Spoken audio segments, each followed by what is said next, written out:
नमस्कार everyone, welcome to astro सात्विक। तो आज एक बहुत ज़बरदस्त वीडियो आपके लिए मैं लेके आया हूँ। इसमें मैं बैक टू बैक आपको नाड़ी के कुछ स्नैपशॉट प्रेडिक्टिव टेक्निक्स दूंगा and I also will recommend you a book जो कि आपको नाड़ी एस्ट्रोलॉजी अगर मास्टर करनी है, टाइमिंग ऑफ इवेंट्स अगर आपको मास्टर करना है तो वो बुक आपको पढ़नी चाहिए। तो लेट अस स्टार्ट। उससे पहले देखिए, आपको पता है आने वाले 4th ऑफ दिसंबर को दत्तात्रेय जयंती है, गुरु दत्तात्रेय की Jayanti it is there. So on 4th of December 2025 मैं एक 3 दिनों का बेसिकली एक वर्कशॉप कंडक्ट कर रहा हूं। The workshop is timing of event to the exact date. उसमें मैं कुछ आपको नए सिस्टम पढ़ाऊंगा, कुछ नई टेक्निक्स पढ़ाऊंगा जो timing of events to the exact date करने में हमें हेल्प करता है। और जो हमारे पुराने स्टूडेंट्स हैं मैं उनके लिए भी बताना चाहूँगा कि उसमें जो एक बहुत मेजर टेक्निक है वो हमने अभी तक कहीं पढ़ी नहीं है, ना मैंने कहीं पढ़ाई है। So even our older students who are interested to join they can also join. इसका फोकस सिर्फ यही होगा कि हम timing of events exact date तक कर पाएं। That will be the purpose of this webinar और वर्कशॉप। ये 3 दिनों की वेबिनार वर्कशॉप रहेगी और इसकी डिटेल्स आपको अगर चाहिए तो आप मुझे व्हाट्सएप कर सकते हो। मेरा व्हाट्सएप नंबर आपको नीचे कमेंट बॉक्स में मिल जाएगा। Now coming to the main sutras. देखिए, एक बुक है, there is a very beautiful book by CS Patel ji, that is Nadi astrology. So Nadi astrology नाम करके एक बुक लिखी है CS पटेल जी ने। अब उस बुक में उन्होंने क्या करा है, उन्होंने अपने एक्सपीरियंस से, क्योंकि CS पटेल जी उन्होंने काफ़ी ज़्यादा नाड़ियों का अध्ययन करा, काफ़ी ज़्यादा नाड़ीज की स्टडी करी। चंद्रकला नाड़ी, अमशा नाड़ी, गुरु नाड़ी, भृगु नाड़ी, ओके। तो इन नाड़ियों से उन्होंने जो बेस्ट बेस्ट उनको सूत्र लगे वो उन्होंने नाड़ी एस्ट्रोलॉजी बुक में इनकलकेट किए हैं।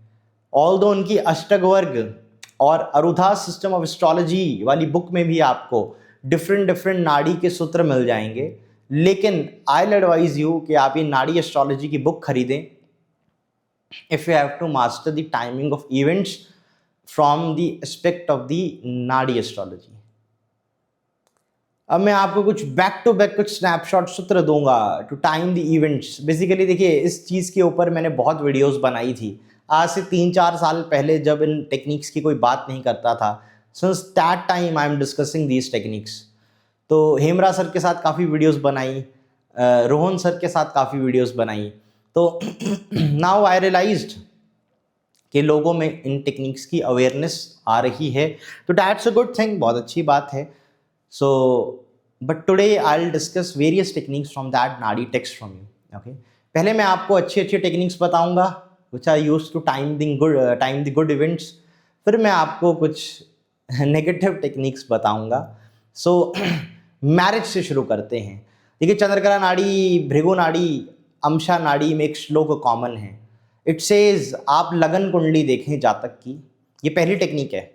आप लगन कुंडली देखें जातक की और लगन कुंडली में ये देखें कि आपकी लगन कुंडली में 7th लॉर्ड कौन सा प्लैनेट है।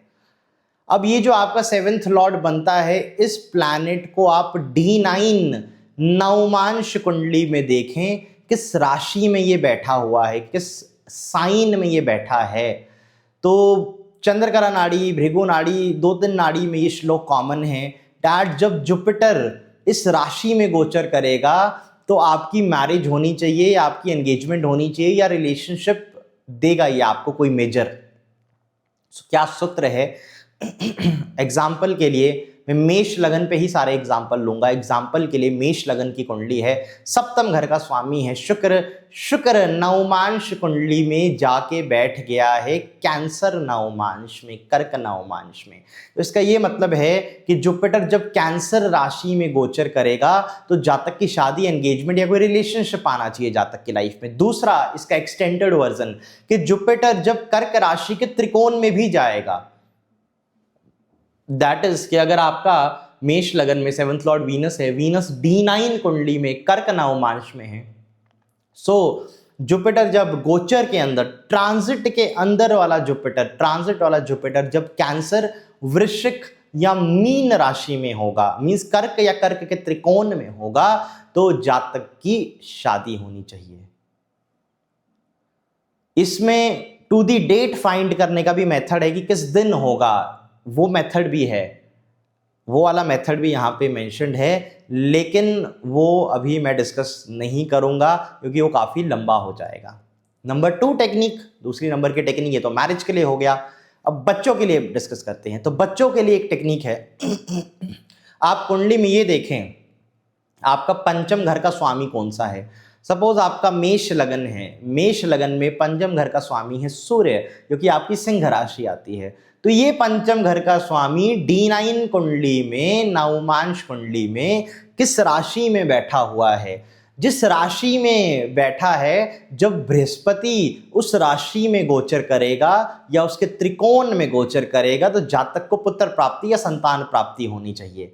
तो फॉर एग्जाम्पल आपका मेष लगन है, सूर्य पंचमेश है, सूर्य नवमांश कुंडली में सिंह नवमांश में बैठा है, तो साल 2027 के अंदर जब गुरु सिंह राशि में आएंगे तब आपको संतान प्राप्ति या पुत्र प्राप्ति होनी चाहिए। अब इस टेक्निक को डिस्कस करने से पहले एक चीज बता देता हूं। देखिए, ये सोनली ट्रांजिट की टेक्निक है। इसको कंफर्म करने के लिए आपको पहले तो योग देखने पड़ेंगे कुंडली के। आप योग देखोगे, योग देखने के बाद आपको दशा देखनी पड़ेगी। तो इसको कंफर्म करने के बाकी भी तरीके हैं, बट एक स्नैपशॉट सूत्र है ये, और मेरे हिसाब से ये स्नैपशॉट मेथड काम करता है। तो मेष लगन की कुंडली थी, पंचम घर का स्वामी सूर्य है, सूर्य बैठा है सिंह नवमांश में। तो गुरु जब मेष राशि, सिंह राशि या धनु राशि में गोचर करेंगे तो जातक को पुत्र प्राप्ति होनी चाहिए। तीसरी टेक्निक, आज आपको टेक्निक चाहिए तो मैं आपको आज नाड़ी की बेस्ट टेक्निक्स दे देता हूं। बेस्ट ट्रांजिट जो नाड़ी ज्योतिष के हैं, जो कि नवमांश के गोचर हैं, नवमांश के गोचरों का भी किसी को आइडिया नहीं है, वो सब आज मैं आपको दे देता हूं। और अगर फिर भी किसी को डाउट रहे तो आप CS पटेल जी की बुक फॉलो करें, दैट इज दी नाड़ी एस्ट्रोलॉजी। दूसरी बात, अब तीसरी टेक्निक, अगर आपको जातक की पैसे का देखना है, धन का देखना है, लक्ष्मी का देखना है, वेल्थ का देखना है, किस साल जातक पैसा कमाएगा, कौन सी साल जातक के लिए फाइनेंशियली बहुत अच्छी रहेगी, तो इसके लिए एक सूत्र आता है कि आप देखें कुंडली में 3 ग्रह हैं, आप देखें 3 प्लैनेट्स यू सी इन दी कुंडली। वो है 9th लॉर्ड क्योंकि भाग्य का है, 11th लॉर्ड क्योंकि धन का है, और 2nd लॉर्ड क्योंकि वो भी आपके अर्जित धन का होता है। तो 9, 2, 11 ये 3 घर देखें। इन 3 घरों के स्वामी नोट करें कौन कौन से ग्रह इनको रूल करते हैं, और उस ग्रह की नवमांश कुंडली के अंदर राशि नोट करें। तो बृहस्पति जब उस राशि में गोचर करेंगे तब आपको पैसा आएगा, धन लाभ होगा। फॉर एग्जाम्पल मैं देता हूं मेष लगन का, अगर 9th लॉर्ड आपका बृहस्पति है, बृहस्पति आपका कुंडली में नवमांश में, कर्क नवमांश में है, तो बृहस्पति गोचर का जब कर्क राशि में आएगा तो भाग्योदय होगा जातक का। तो 9th लॉर्ड जिस नवमांश राशि में हो, गुरु गोचर में जब उस राशि में चला जाए तो जातक का भाग्योदय होने वाला है, भाग्य की अनलॉकिंग होने वाली है। विदेश यात्राएं भी हो सकती है, फॉरेन ट्रेवल भी इस टाइम पे हो सकता है। 11th लॉर्ड मेष लगन में बनता है आपका शनि। सपोज आपका शनि सिंह नवमांश में बैठा है, तो साल 2027 में गुरु जब सिंह राशि में गोचर करेंगे तो जातक को कोई मेजर फाइनेंशियल गेन देंगे। नंबर 3 मेष लगन की कुंडली है, 2nd लॉर्ड वीनस आपका वर्गो नवमांश में बैठा है, एग्जाम्पल के लिए बता रहा हूं। तो 2028 में 28 में जब जुपिटर वर्गो राशि में गोचर करेंगे तब जातक को पैसा आएगा। तो जिस राशि में वो बैठा है, गुरु का गोचर उस राशि में हो जाए तो पैसा आएगा, या उसकी त्रिकोण राशियों में हो जाए तब भी जातक को पैसा आएगा। मींस उसकी ट्राइन राशि में अगर हो, then also it will give major money to the jatak. दूसरी बात, इसमें दिन कैलकुलेट करने का भी मेथड है, how to find the date. तो डेट के लिए वहां पे हर टेक्निक में एक वर्ड आता है, on the degree of its Lord. On the degree of its Lord पे जब जुपिटर गोचर करेगा तब जातक के पास पैसा आना चाहिए या शादी होनी चाहिए। एग्जाम्पल के लिए 9th लॉर्ड गुरु है, गुरु आपका नवमांश कुंडली में कर्क नवमांश में है, यानी चंद्रमा के नवमांश में है। ये चंद्रमा जो है जिसके नवमांश में गुरु बैठा है, ये लगन कुंडली में D1 चार्ट में इसकी जो डिग्री होगी, सपोज इसकी डिग्री 15 डिग्री है, तो बृहस्पति जब कर्क राशि 15 डिग्री में होगा तो उस दिन जातक को पैसा आना चाहिए। समझ गए आप? 11th लॉर्ड शनि आपका सपोज नवमांश कुंडली में, मेष लगन की कुंडली एग्जांपल के लिए मैं ले रहा हूं, कर्क नवमांश में है। कर्क नवमांश का मतलब है चंद्रमा कर्क नवमांश का स्वामी हुआ, तो ये चंद्रमा सपोज अब कुंडली में 20 डिग्री का है, तो बृहस्पति जब कर्क राशि में 20 डिग्री में होंगे तो जातक को पैसा आना चाहिए। 7th लॉर्ड सपोज आपकी कुंडली का शुक्र है, वो नवमांश कुंडली में कर्क नवमांश में है और चंद्रमा आपकी कुंडली में सपोज 5 डिग्री में है, तो बृहस्पति जब कर्क राशि 5 डिग्री में आएगा तो जातक का कोई रिलेशनशिप, अफेयर या मैरिज जैसा इवेंट दे सकता है। तो ये दिन भी कैलकुलेट हो जाएगा इस टेक्निक से। सपोज आपका पंचम घर का स्वामी सूर्य है, सूर्य नवमांश कुंडली में, अब सपोज एग्जाम्पल के लिए लेते हैं कि बैठ गया है वर्गो नवमांश में, तो इसका मतलब है साल 2028 में जब जुपिटर वर्गो राशि में, कन्या राशि में गोचर करेगा, तो उस टाइम पे जातक को पुत्र प्राप्ति होनी चाहिए, संतान प्राप्ति होनी चाहिए। और कब होगी? अब कन्या राशि का स्वामी है बुध ग्रह, ये बुध ग्रह की आपको लगन कुंडली में डिग्री देखनी है। सपोज ये बुध ग्रह आपके लगन कुंडली में 25 डिग्री पे है, तो बृहस्पति जब कन्या राशि 25 डिग्री पे गोचर में होंगे तब संतान प्राप्ति या संतान कंसीव हो सकती है। ये एग्जाम्पल के लिए मैंने आपको बेसिकली ये बताया। तो इसमें टू दी डेट कैलकुलेट करने का भी आपको मैं इवेंट दे रहा हूं, आप टेंशन मत लो, ये मेथड मैं अपने वेबिनार में, अपनी वर्कशॉप में नहीं पढ़ाऊंगा। Okay, this I won't taught in my workshop. हाँ, पढ़ा भी सकता हूँ, काफ़ी लोगों की डिमांड होगी तो पढ़ा भी सकता हूँ, लेकिन मैं वर्कशॉप में कुछ और ही पढ़ाने वाला हूँ। I am going to teach you something very different. तो जिन जिन को timing of events to the date के लिए अगर मेरे वेबिनार में एनरोल होना है, वो मुझे व्हाट्सएप करें। 4 दिसंबर को दत्तात्रेय जयंती वाले दिन हमारा वेबिनार होगा। अब अगली टेक्निक, आज आपकी टेक्निक्स पाने की इच्छा खत्म हो जाएगी, क्योंकि मैं YouTube पे देख रहा था कि ज्योतिष खत्म हो चुकी है। मेरे हिसाब से ज्योतिष इस तरह लुप्त हो गया है कि कोई भी क्लासिकल टेक्निक तो पढ़ा नहीं रहा है। सब लोग अपनी साइड से अपनी मनगढ़ंत कहानियां पढ़ा रहे हैं। जो 2-3 लोग क्लासिकल टेक्निक्स पढ़ा रहे हैं उनको खुद उस चीज़ की एप्लीकेशन, उस चीज़ की नॉलेज नहीं है। बहुत गिने चुने लोग हैं जो आपको अच्छी क्लासिकल टेक्निक्स पढ़ा रहे हैं। और प्रॉब्लम है, देखिए यही टेक्निक्स है हमारे पास, यही टेक्निक्स का खजाना है। इसके बाद और टेक्निक्स नहीं आएंगी, क्योंकि मुझे नहीं लगता साल 2000 के बाद या 1995 के बाद कोई ऐसी नाड़ी की, कोई क्लासिकल नाड़ी की बुक ट्रांसलेट हुई है। देखो आप, चंद्रकला नाड़ी आर सांथानाम जी ने ट्रांसलेट करी, भृगु नाड़ी भी उन्होंने ट्रांसलेट करी, गुरु नाड़ी CS पटेल जी के पास थी। Okay, so lot of nadis were translated at those eras. अब कौन ट्रांसलेशन कर रहा है? कोई ट्रांसलेशन ही नहीं हो रही है। तो जब ट्रांसलेशन ही नहीं होगी तो टेक्निक आएगी नहीं।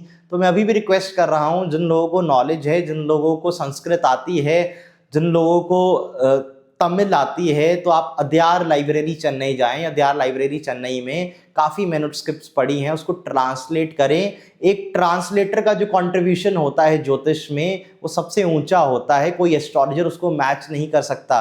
अगर आप मेरे से पूछोगे कि सदी के सबसे महान ज्योतिष कौन हैं, तो मैं आर सांथानाम जी का नाम लूँगा, क्योंकि उन्होंने जितनी ट्रांसलेशन करके हमें दिया उतना शायद से कोई नहीं कर पाया है आज तक। दूसरा CS पटेल जी। तो ट्रांसलेशन अगर कोई कर सकता है तो करिए।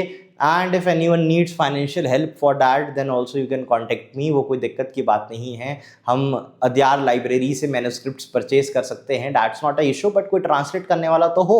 अब भृगु नाड़ी की मैन्युस्क्रिप्ट मेरे पास पड़ी है, आज 4 साल हो गए, पर कोई भी भृगु नाड़ी की मैन्युस्क्रिप्ट को ट्रांसलेट करने वाला मुझे जेन्युइन आदमी नहीं मिला है। क्योंकि इस चीज़ में आपको ट्रांसलेशन की भी नॉलेज चाहिए, संस्कृत की भी नॉलेज चाहिए, और आपको ज्योतिष की भी नॉलेज चाहिए। चलिए, तो आपके ज्ञान के लिए तो इतना ही, पर टेक्निक्स अभी और आएंगी। अभी आप टेक्निक्स बस गिनते जाइए, you just keep on counting them. Okay, अगली टेक्निक, अगर आपको जातक की विद्या एजुकेशन के बारे में जानना है, स्कॉलरशिप के बारे में जानना है, तो नाड़ी एस्ट्रोलॉजी सेज कि आप 4th हाउस का स्वामी देखो। सपोज मेष लगन है, 4th हाउस का स्वामी है चंद्रमा, तो ये चंद्रमा देखो नवमांश कुंडली में किस राशि में बैठा है। सपोज ये चौथे घर का स्वामी 4th लॉर्ड ये चंद्रमा नवमांश कुंडली में मिथुन नवमांश में है, जेमिनाई नवमांश में है, तो बृहस्पति का गोचर जब मिथुन राशि में होगा तब जातक को कोई एजुकेशनल अचीवमेंट होगी, तब जातक कोई कॉम्पिटिटिव एग्जाम निकालेगा या कोई डिग्री जातक को मिलेगी या जातक किसी कोर्स में एनरोल हो सकता है। Also it can give scholarship to you. तो स्कॉलरशिप टाइम करने का, कॉम्पिटिटिव एग्जाम में क्लियर होने का, ओके, कॉम्पिटिटिव एग्जाम के बाद आपका डिग्री मिलने या किसी नई डिग्री में एनरोल होने की ये सेम टेक्निक है कि चौथा घर एजुकेशन विद्या का माना गया नाड़ीज में। तो 4th लॉर्ड आप देखें नवमांश कुंडली में, सपोज चंद्रमा 4th लॉर्ड है नवमांश में, मिथुन नवमांश में, तो गुरु जब मिथुन राशि में होगा और किस डिग्री पे होगा, तो गुरु जब मिथुन राशि में आपके लगन कुंडली में बात कर रहा हूं, बुध की डिग्री के ऊपर आएगा एग्जैक्टली। तो सपोज मेष लगन है, चौथे घर का स्वामी चंद्रमा है, मिथुन नवमांश में, तो गुरु जब मिथुन राशि में गोचर करेंगे और उसकी डिग्री वो होगी जो लगन कुंडली में आपके बुध की डिग्री है, यानी मिथुन राशि के स्वामी की डिग्री है। सपोज 15 डिग्री है, तो 15 डिग्री की जिस दिन होगी उस दिन आपको विद्या प्राप्ति होनी चाहिए। तो भाग्योदय हो गया, धन प्राप्ति हो गई, विद्या एजुकेशन स्कॉलरशिप कॉम्पिटिटिव एग्जाम हो गया। ये कॉम्पिटिटिव एग्जाम एजुकेशन विद्या ये पंचम घर की नवमांश के हिसाब से भी काम करेगा। पुत्र प्राप्ति आपकी हो गई। तो ये तो हो गई अच्छे इवेंट्स हो गए जो मतलब सुनने में भी आपको अच्छे लगते हैं। अब कुछ नेगेटिव इवेंट्स की बात करता हूं क्योंकि वो भी इंपॉर्टेंट है, क्योंकि जातक को ये हमेशा पता होना चाहिए कि कब मेरा खराब समय है और कब वो मेरा खराब समय खत्म होगा और कब मेरा अच्छा समय आएगा, क्योंकि यही जातक को एक मेंटल बैलेंस दे सकता है या एक इमोशनल सपोर्ट दे सकता है। सो बेसिकली अगर मैं खराब टेक्निक की बात करूं तो एक सूत्र है कि आप अपनी लगन कुंडली में देखें चंद्रमा किस राशि में है।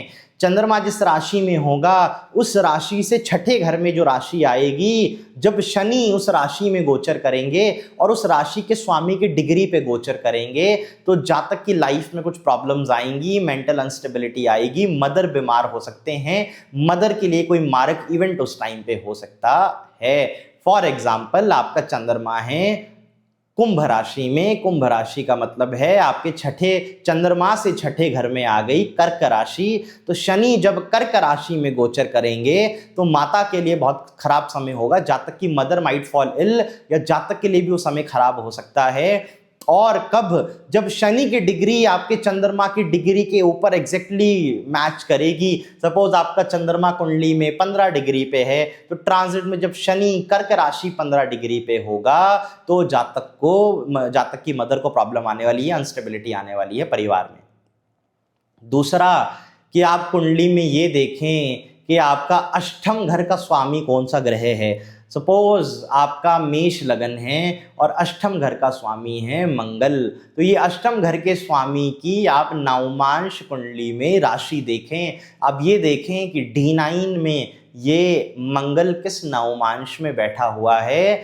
जब शनि उस राशि में गोचर करेंगे तो जातक को कुछ मेजर प्रॉब्लम आनी चाहिए या जातक की लाइफ में कुछ मेजर इशू होना चाहिए। मारक इवेंट ये दे सकता है, हॉस्पिटलाइजेशन ये दे सकता है, घर में मृत्यु देहांत ये दे सकता है।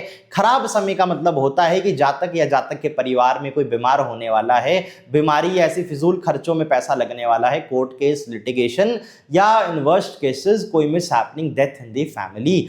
तो आपको लगन कुंडली देखनी है, लगन कुंडली से 8वें घर का स्वामी देखना है। सपोज मेष लगन है, मेष लगन में 8वें घर का स्वामी बनता है मंगल, तो मंगल की नवमांश कुंडली में राशि, सपोज आपकी टॉरस राशि है, टॉरस नवमांश में मंगल बैठा है, तो शनि जब टॉरस राशि में गोचर करेंगे और जब शनि टॉरस राशि में शुक्र की डिग्री के ऊपर एग्जैक्ट गोचर करेंगे, क्योंकि टॉरस का स्वामी है शुक्र, टॉरस का स्वामी है वीनस, तो शनि जब शुक्र की डिग्री के ऊपर गोचर करेंगे, सपोज शुक्र 10 डिग्री का है तो शनि 10 डिग्री टॉरस में आएंगे, तो जातक को कोई मेजर हेल्थ इशू आना चाहिए। वैसे इस टेक्निक से तो जातक के लिए ही प्रॉब्लम दिखती है, जातक के लिए ही मारक इवेंट दिखता है, जातक के लिए ही ऑब्स्टेकल, लाइफ थ्रेटनिंग या कुछ मेजर इंसिडेंट लाइफ में दिखता है नेगेटिव।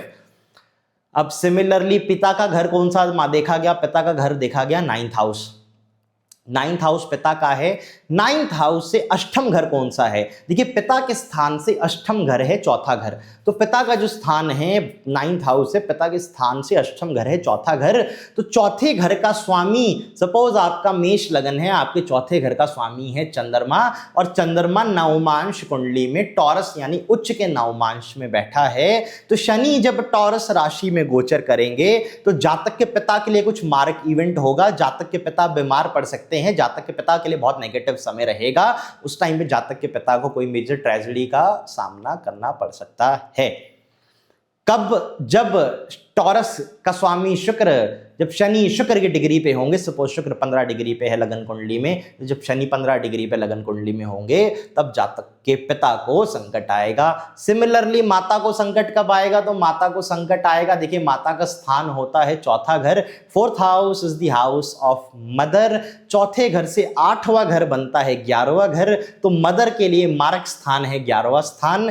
11वें घर का आपका जो स्वामी है, सपोज मेष लगन है, 11वें घर का स्वामी है शनि। तो शनि आप देखें किस नवमांश राशि में बैठा है, नवमांश कुंडली में किस राशि में शनि बैठा हुआ है। सपोज आपका शनि बैठा है मेष नवमांश में, तो मेष का मतलब है कि अभी साल 2028 फरवरी में जब शनि मेष राशि में आएंगे तो आपके माता के लिए कोई मारक इवेंट हो सकता है। Mother can get hospitalised, mother can get sick, माता के लिए कोई मेजर नेगेटिव घटना हो सकती है। सिमिलरली हस्बैंड वाइफ का स्थान माना गया सप्तम घर, 7th हाउस माना गया, और 7th हाउस का स्वामी सपोज मेष लगन है, तो सप्तम घर वाइफ या हस्बैंड का हो गया। अब वाइफ या हस्बैंड के लिए मारक स्थान है दूसरा स्थान, वाइफ या हस्बैंड के लिए मारक स्थान है दूसरा स्थान। तो आपके दूसरे घर में का जो स्वामी है, सपोज मेष लगन है, मेष लगन में दूसरे घर का स्वामी है शुक्र। शुक्र बैठा है नवमांश कुंडली में, मेष नवमांश में। तो शनि जब मेष राशि में गोचर करेंगे, या जब शनि आपके लगन कुंडली में मेष राशि में ट्रांजिट करेंगे, यानी आपके सेकंड लॉर्ड की नवमांश राशि पे गोचर करेंगे, और जब उसकी डिग्री एग्जैक्टली मंगल की डिग्री के बराबर होगी, क्योंकि मेष राशि का स्वामी है मंगल। तो सपोज मेष लगन की कुंडली है, द्वितीय घर का स्वामी है शुक्र, दूसरा घर वाइफ यानी हस्बैंड वाइफ के लिए मारक स्थान है, तो उसकी नवमांश राशि शुक्र की बनती है मेष। तो शनि जब मेष राशि में गोचर करेंगे और मेष राशि में जब वो मंगल की डिग्री पे गोचर करेंगे, सपोज मंगल की डिग्री 15 डिग्री है, 15 डिग्री पे आएंगे, तो उस दिन उस महीने आपकी वाइफ या हस्बैंड के लिए कोई मारक इवेंट हो सकता है, वाइफ या हस्बैंड के लिए कुछ खराब इवेंट हो सकता है, या उन्हें कुछ प्रॉब्लम्स फेस करनी पड़ सकती हैं। तो देखिए अब मैं भी थक गया, इतने टेक्निक्स हैं। बेसिकली देखिए आज तक नहीं हुआ होगा कि मैंने कभी स्क्रिप्ट अपनी वीडियो के लिए बनाया हो। वो स्क्रिप्ट बनाने वाला काम मैं नहीं करता हूँ, और आप देख सकते हैं बैकग्राउंड में कोई किताबें भी नहीं पढ़ी हैं। ऑनलाइन मैं PDFs पढ़ लेता हूँ, और माता रानी की कृपा से अच्छी मेमोरी है, तो अच्छी मेमोरी होने के कारण I can remember the techniques easily. So थोड़ा अनस्क्रिप्टेड टाइप का ही आपको वीडियो लगेगा, बट ठीक है, इसमें क्या कर सकते हैं, क्योंकि यहाँ पे कोई ऑप्शन भी नहीं है। ओके, सो अब अगला सूत्र आपके ग्रैंडफादर, पिता, आपके दादाजी के लिए। तो देखिए दादाजी का जो स्थान है, दादाजी का स्थान नाड़ी एस्ट्रोलॉजी से पंचम घर है कुंडली का, तो आपको अपनी कुंडली में पंचम घर को देखना है। अब दादा के लिए मारक स्थान है 12वां घर, आपका जो 12वां घर है वो दादाजी के लिए आपका मारक स्थान है। तो आपको क्या करना है, आपको आपकी कुंडली में 12वें घर के स्वामी की नवमांश राशि नोट करनी है। सपोज मेष लगन है, आपका पंचम घर दादा का है, दादा के लिए मारक स्थान है 12वां घर, और 12वें घर का स्वामी है बृहस्पति। सपोज आपका बृहस्पति बैठा हुआ है मकर कैप्रिकॉन नवमांश में, तो अब आप टेक्निक को सुनिएगा, अब ध्यान दीजिएगा टेक्निक को। अब शनि का यूज नहीं है, अब राहु का यूज है। तो जब राहु मकर राशि में गोचर करेंगे शनि के डिग्री पे, तो दादाजी के लिए कोई मारक इवेंट होगा, दादाजी के लिए कोई नेगेटिव इवेंट होगा, दादाजी के लिए कोई दुर्घटना हो सकती है। क्यों? 12वां घर दादाजी के लिए मारक है, राहु ग्रैंडफादर का कारक है, राहु डेथ का भी कारका है लाइक शनि। सो राहु जब 12वें घर के स्वामी की नवमांश राशि पे गोचर करे तब आपकी ग्रैंडफादर को संकट आने वाला है। सपोज मेष लगन है, मेष लगन में 12वें घर का स्वामी है बृहस्पति, तो बृहस्पति मकर कैप्रिकॉन नवमांश में है, तो नेक्स्ट ईयर जब नवंबर में राहु मकर राशि में गोचर करेंगे और जब उसकी डिग्री ट्रांजिट में राहु की डिग्री आपकी लगन कुंडली में शनि की डिग्री के बराबर होगी तो आपके दादाजी के लिए खराब समय होगा, उनके लिए मार्क इवेंट हो सकता है। तो दादाजी का इवेंट भी कवर हो गया, माता के लिए हो गया, पिताजी के लिए हो गया। ओके, तो ये कुछ नेगेटिव टेक्निक्स है। दूसरा, शनि जब गोचर में आपके सूर्य के ऊपर गोचर करे या उसके त्रिकोण में गोचर करे और एग्जैक्ट सूर्य की डिग्री के ऊपर हो तो जातक के पिता के लिए वो थोड़ा खराब समय रहेगा, मारक समय रहेगा। आई स्टिल रिमेंबर, मेरा ही केस है, तो मेरा सूर्य कुंभ राशि का है, तो शनि जब कुंभ राशि में थे और कुंभ राशि में जिस दिन वो मेरे सूर्य की डिग्री यानी 13 डिग्री पे गोचर किए उस दिन मेरे फादर का किडनी का एक ऑपरेशन हुआ था। तो आपको ये देखना है कि आपकी कुंडली में सूर्य किस राशि में बैठा है। शनि जब गोचर में ट्रांजिट में उस राशि पे गोचर करेंगे या उसकी त्रिकोण राशि में गोचर करेंगे और उसकी डिग्री एग्जैक्ट डिग्री होगी आपकी सूर्य की डिग्री के बराबर, तो आपके पिता को कोई संकट आ सकता है, पिता को हेल्थ इश्यू आ सकता है या फादरली फिगर्स जो फैमिली के हैं, चाचा ताऊ दादा, इनके ऊपर कोई संकट आ सकता है। तो पिताजी, आपके दादाजी, आपके चाचा जी, आपके ताया जी जो भी हैं उनको संकट आएगा जब शनि सूर्य की डिग्री या उसके त्रिकोण में उसकी एग्जैक्ट डिग्री पे गोचर करेगा। मैंने आपको अपना एग्जांपल तो दिया। सिमिलरली जब चंद्रमा की डिग्री के ऊपर शनि एग्जैक्टली गोचर करे और या उसके त्रिकोण में गोचर करे लेकिन उसकी डिग्री एग्जैक्ट चंद्रमा की डिग्री के बराबर हो, तो शनि का गोचर चंद्रमा या चंद्रमा के त्रिकोण में एग्जैक्ट चंद्रमा की डिग्री के ऊपर माता या आपकी मदरली फिगर्स के लिए घातक होगा, जैसे कि मदर, दादी नानी मदर, ये जो भी आपके मदरली फिगर्स हो गए। सूर्य में आपके दादा नाना पिताजी ये सब आ जाएंगे।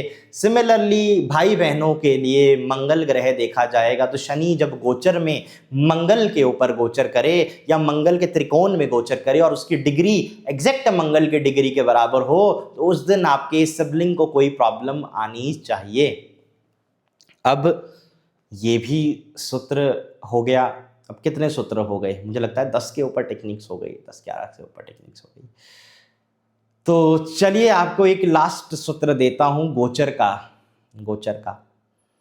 सो जिस भी घर की आपको टाइमिंग करनी है, जिस भी घर का आपको टाइमिंग करना है, उस घर का स्वामी आप पहले तो लगन कुंडली में देखो किस राशि में है, फिर आप नवमांश कुंडली में देखो किस राशि में है। जब लगन कुंडली में जिस राशि में है उसका स्वामी ग्रह और नवमांश कुंडली में जिस राशि में है उसका स्वामी ग्रह गोचर में युति में आ जाएंगे, गोचर में युति में आएंगे, तो वो गोचर आपके लिए उस ग्रह के रिजल्ट को एग्जीक्यूट करेगा या फलित कर देगा। एग्जाम्पल के लिए मैं आपको बताता हूं, सपोज आपका है मेष लगन और आप बोलते हैं कि मुझे भाग्योदय का बताइए, तो भाग्योदय का बताएं तो सपोज आपका 9th लॉर्ड है बृहस्पति आपका लगन कुंडली में बैठ गया अपनी ही राशि धनु में और नवमांश कुंडली में बैठ गया कुंभ नवमांश में, क्वेरियस नवमांश में। तो गोचर के अंदर जब कुंभ का स्वामी शनि, धनु का स्वामी बृहस्पति युति में आएंगे, जब यानी बृहस्पति शनि की युति हो जाएगी तो आपका भाग्योदय होगा। जॉब कब लगेगी? तो जॉब भैया तब लगेगी सपोज आपका 10th लॉर्ड बैठा है लगन कुंडली में, सपोज मेष लगन है और 10th लॉर्ड आपका बनता है शनि और शनि आपका बैठा हुआ है 10th लॉर्ड सपोज पाइसेस नवमांश में, पाइसेस राशि में 12वें घर में। पाइसेस का स्वामी है बृहस्पति और नवमांश में सपोज वो बैठ गया है वृश्चिक नवमांश में। तो पाइसेस का स्वामी बृहस्पति, वृश्चिक का स्वामी मंगल, बृहस्पति मंगल जब गोचर में युति बना लें तब आपके करियर में कुछ अच्छा इवेंट होने वाला है, करियर में कुछ अच्छा आपको रिजल्ट मिलने वाला है। सिमिलरली रिलेशनशिप कैसे टाइम करना है, सपोज आपके 7th हाउस का स्वामी है मेष लगन में शुक्र, और शुक्र बैठा है आपके suppose it is sitting in the Pisces राशि, उच्च का है शुक्र, तो पाइसेस का स्वामी बृहस्पति और नवमांश कुंडली में शुक्र बैठ गया है आपके कैप्रिकॉन नवमांश में। तो बृहस्पति शनि की जब युति बनेगी, शनि कैप्रिकॉन का स्वामी है, तो जातक को रिलेशनशिप दे सकता है। तो बस ये टेक्निक्स है। मैं भी अब थक गया इतनी टेक्निक्स को रिपीट करते करते। टेक्निक्स तो बहुत है देखिए, इसलिए मैं आपको कहता हूँ CS पटेल जी की नाड़ी एस्ट्रोलॉजी बुक खरीदें और सीखें वहाँ से कुछ। दूसरी बात, हाँ, आपको इन टेक्निक्स से मिलने वाली प्रेडिक्शन को दशा और बाकी चीज़ों से कंफर्म करना पड़ेगा, बट मेरे हिसाब से, मेरे ओपिनियन में जो गोचर है वो सुप्रीम है। देखिए ज्योतिष में 50 से ज़्यादा दशाएं हैं, हर दशा की 2 या 2 से ज़्यादा वेरिएशन है। विंशोत्तरी दशा की ही मेरे को कम से कम 5 वेरिएशन आती है, 5। चर दशा की 3 वेरिएशन है, काल चक्र दशा की भी 4-5 वेरिएशन है। और हर ऑथर ये कहता है कि मेरी कैलकुलेशन सही है, सामने वाले की गलत है। तो आपकी तो पूरी लाइफ बीत जाएगी ये फाइंड आउट करने में कि कौन सी दशा की कौन सी वेरिएशन या कैलकुलेशन सही है, और मेरे चार्ट में उन 50, 60, 70 दशाओं में से कौन सी दशा एप्लीकेबल है, राइट। लेकिन दूसरी साइड आपके पास ट्रांजिट है। ट्रांजिट में तो ये डाउट नहीं है। ट्रांजिट में अगर मैं कहता हूं अगली साल के 2 जून को बृहस्पति कर्क राशि में गोचर करेंगे, तो भैया अगली साल के 2 जून को बृहस्पति कर्क राशि में ही गोचर करेंगे। कोई भी अपना एक्सेप्शनल रूल लगा के ये नहीं कह सकता कि मैं बृहस्पति को कर्क राशि में नहीं, मैं तो इसको मेष राशि में मानूंगा। नो, अगर नेक्स्ट ईयर 2 जून को बृहस्पति कर्क में जा रहे हैं तो इसका मतलब वो कर्क में ही जा रहे हैं। अयांशा के हिसाब से, आप जो अयांशा यूज करोगे, अयांशा के हिसाब से हो सकता है अयांशा के हिसाब से कि बृहस्पति का गोचर 10 या 12 दिन पहले हो जाए या 10 या 12 दिन बाद हो। अगर आप लहरी की जगह बीवी रमन जी की अयांशा यूज करें, जैन भसीन जी की करें, पुष्य पक्ष करें, तो 10-12 दिन का फर्क पड़ जाएगा, और क्या होगा। पर राशि तो वही रहेगी, कर्क राशि रहेगी, तो कोई एक्सेप्शनल रूल तो नहीं लगा पाएगा। तो basically transits are universal in nature, transits universal है नेचर में। ट्रांजिट का सिस्टम बहुत स्नैपशॉट है, इजी है, और इसमें कोई एक्सेप्शनल रूल नहीं लगा सकता, और कांस्टेंट ये रहने वाला है। इट्स नॉट लाइक द दशा कि ये चेंज होता रह रहा है। सो ट्रांजिट्स यूज करें, दशा मत यूज करें। दशा को बाद में डबल कंफर्मेशन के लिए देखें। पूरी प्रेडिक्शन कुंडली की ट्रांजिट से आप कर सकते हो। मैंने आज आपको पूरा ट्रांजिट का सिस्टम दे दिया है, to the date find out करने का सिस्टम भी दे दिया है, लेकिन मेरे वर्कशॉप में कुछ और पढ़ाने वाला हूं, तो उसके लिए आप वर्कशॉप में एनरोल हुई and message me on WhatsApp. और दूसरी बात कि हो सके तो if possible, if you need consultation, तब भी आप वेबसाइट में जाके फॉर्म फिलअप कर सकते हो। जेमस्टोन्स आपको परचेज करने हैं, तब भी वेबसाइट में जाके फॉर्म फिलअप करें। और जो भी लोग मुझे व्हाट्सएप पे कांटेक्ट करते हैं, प्लीज़ आई रिक्वेस्ट यू, पहले मैसेज किया करें। कुछ लोग रात के 3-3 बजे कॉल कर रहे हैं, इमेजिन। तो मेरे को बिल्कुल पसंद नहीं है कि मुझे कोई इस तरह ऑड आवर्स में कॉल करे, या मतलब try to WhatsApp me first, okay. Directly call करना इट डजंट लुक गुड, तो ये आप ध्यान रखिएगा। सो दैट्स इट, ये आज की टेक्निक्स थी। और भी टेक्निक्स काफ़ी बच गई, दूसरे पार्ट 2 में हम बाकी टेक्निक्स डिस्कस करेंगे। पार्ट 2 में ये ट्रांजिट वाली टेक्निक मुझे लगता है आप लोगों को आज समझ नहीं आएगी, तो ये पार्ट 2 में I will make you understand. So thank you so much, okay.